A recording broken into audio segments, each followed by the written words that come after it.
e ainda a comunidade europeia, a União Europeia, se posicionou também sobre as eleições na Venezuela, né? Você escreveu sobre isso. É curioso, olha o que aconteceu, Diego.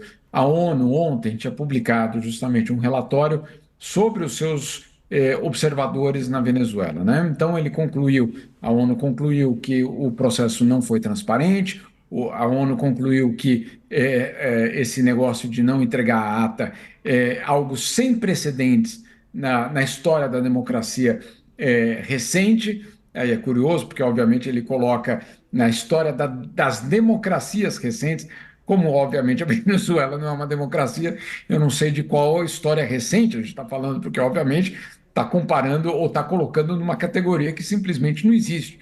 Mas vale pela constatação. A não apresentação de atas é algo que não faz parte de democracias. Você simplesmente decide, inclusive o relatório da ONU, ele chega a ser, eu diria que quem escreveu, Diego, tem até uma pitada de ironia, porque escreveu o seguinte: as declarações e os anúncios dos vencedores foi tudo feito de forma oral, ou seja, dizendo, olha, não vimos nenhuma comprovação do que foi declarado. É isso que no fundo, o relatório trazia.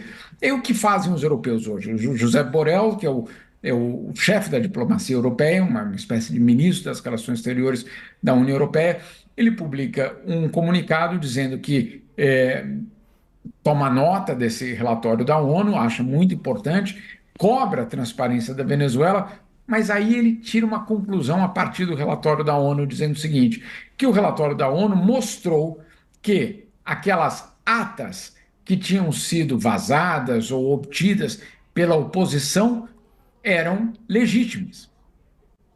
Quando a Europa diz que as atas utilizadas pela oposição e publicadas são legítimas, né, a conclusão que a Europa tira a partir do documento da ONU, o que ela está dizendo, no fundo, é que, para ela, não há questão de considerar o Maduro como vencedor. Né? É isso que ela está dizendo. Ela é um documento, é um comunicado construído com muito cuidado para não dizer nós chancelamos a vitória de Edmundo Gonzalez. Não, eles não dizem isso.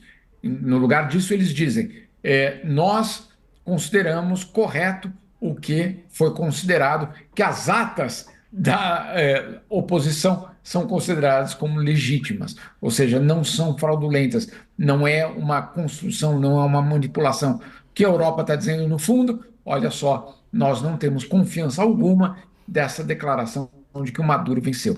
Então, isso também teve hoje também. Olha só a quantidade de coisas que aconteceram hoje em relação à Venezuela. O presidente Lula falando na rádio, Gustavo Petro, divulgando o que ele acha que é o plano para a Colômbia sair, perdão, para a Venezuela sair da crise. Você tem a própria Corina Machado e também o ex-prefeito de Caracas, Antônio Ledesma, que eu falei com ele, que ele mora inclusive em Madrid, dizendo que não aceita uma nova eleição.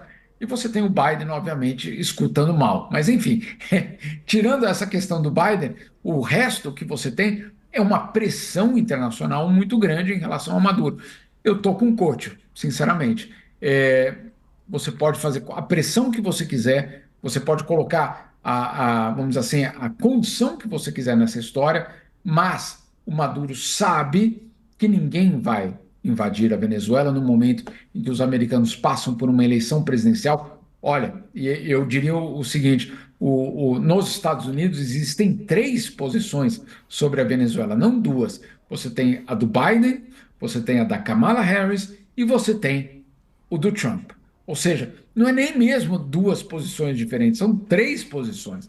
E aí, como é que fica? Né? Ou seja, o Maduro sabe que aquela superpotência que pode influenciar está olhando para o seu próprio umbigo, porque ela tem uma crise existencial chegando pela frente. Então ele sabe de tudo isso. Eu estou com um coach, porque eu acho que, sinceramente, hoje, neste momento, com o Brasil incapaz de agir, com a Colômbia fazendo uma proposta, ok, parece razoável, mas não para aquela situação. Com o governo americano olhando para o seu próprio umbigo e com a Rússia e a China com muito interesse na região, por enquanto eu não vejo nenhum risco de que Maduro seja obrigado a sair da cadeira da presidência da Venezuela.